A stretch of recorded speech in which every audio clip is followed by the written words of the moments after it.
Hello again. More information is coming in on the United Airlines tragedy this morning.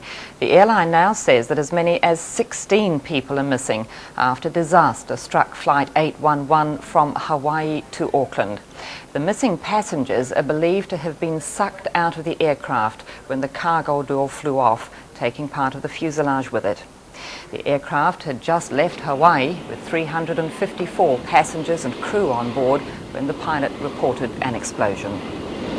We heard this crack and this roar of the wind going through the plane, and everything started to fly around. And I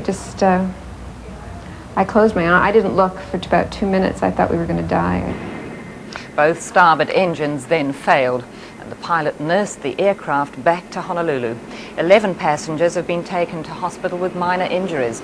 Aviation experts say structural damage appears to have caused the explosion, but a bomb hasn't been ruled out.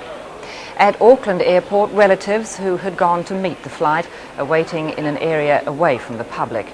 And the United Airlines office in downtown Auckland has become an international police communications centre. An information hotline has been set up for friends and relatives of those on the flight. The number is Auckland 793 800. Auckland 793 800. We'll have a full bulletin of this morning's tragic events at 12:30. In the meantime, we'll leave you with the cricket, which gets underway in just a moment.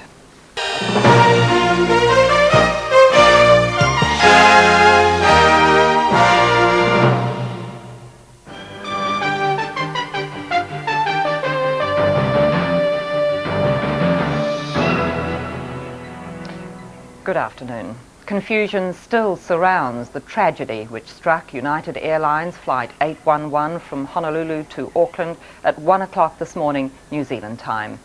The airline still hasn't released the passenger list, and it's still not known exactly how many New Zealanders were on board the jumbo jet. As many as 16 passengers are missing, sucked out of the plane after the cargo door blew off, taking part of the fuselage with it. 354 passengers and crew were on board. The Boeing 737 jumbo jet took off at 1:53 local time.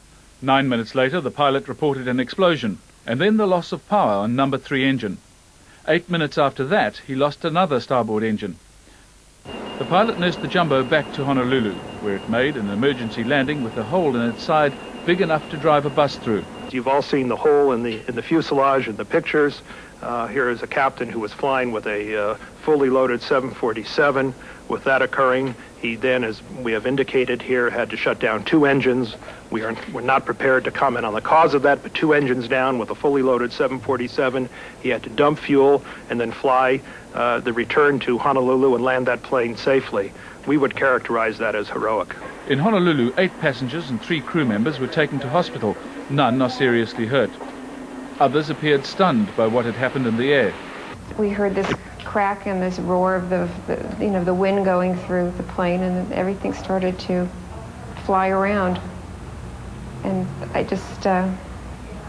closed my eyes. I didn't look for about 2 minutes. I thought we were going to die. I just thought we were going. And we're here. We're alive.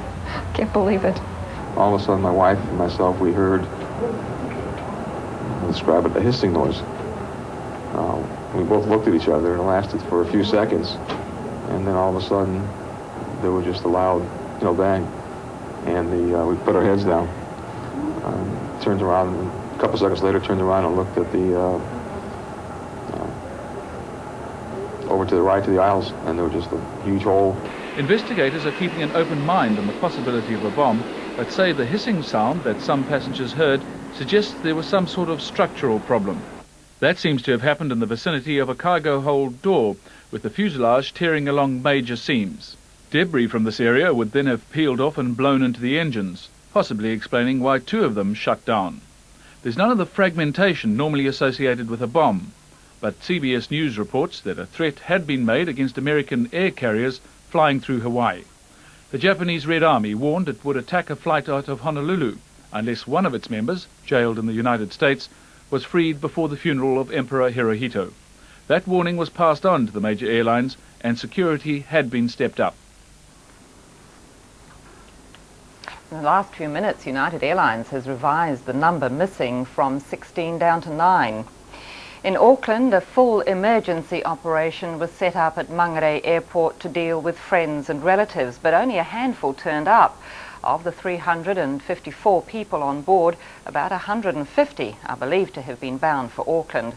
For the friends and relatives waiting, a source of concern is that so much time has elapsed, but details are still sketchy. Police have taken over the airline's inner-city offices. Oh, excellent. Thanks very much. Just heaps of people running out, that's all. About a dozen police are manning a special hotline. Calls are coming from within New Zealand and overseas, as worried relatives try and find out the fate of family members who were aboard the plane. This stage we didn't get flight security on it, question. We'll be doing that as soon as possible. When we do, I'll take your details and the details of the person that you're inquiring after, and we can get back to you in relation to it. United Airlines have got this press release to make, and that is all that's been issued at this point. The statement says Flight 811 was carrying 336 passengers and 18 crew. It confirms fatalities and injuries, but doesn't say how many, and praises the captain and crew for a superb job in returning the aircraft safely to Honolulu. Is it possible to obtain a copy of the passenger list? We haven't got one as yet. Effectively what occurs is that the information gets sent to Chicago, which is the world headquarters, and they're advising us when we give them a name as to the status of that passenger. Stephen Christensen for the Network News.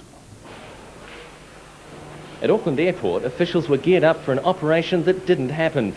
Scones and cakes were laid out to console anxious friends and relatives of the stricken United Airlines flight. The Salvation Army was also called in. The last time it did this kind of work was a decade ago during the Erebus crash. In the end, most people heeded the request to stay home and await information there. A wait that dragged on all morning. Some 4 hours later, virtually no details were available.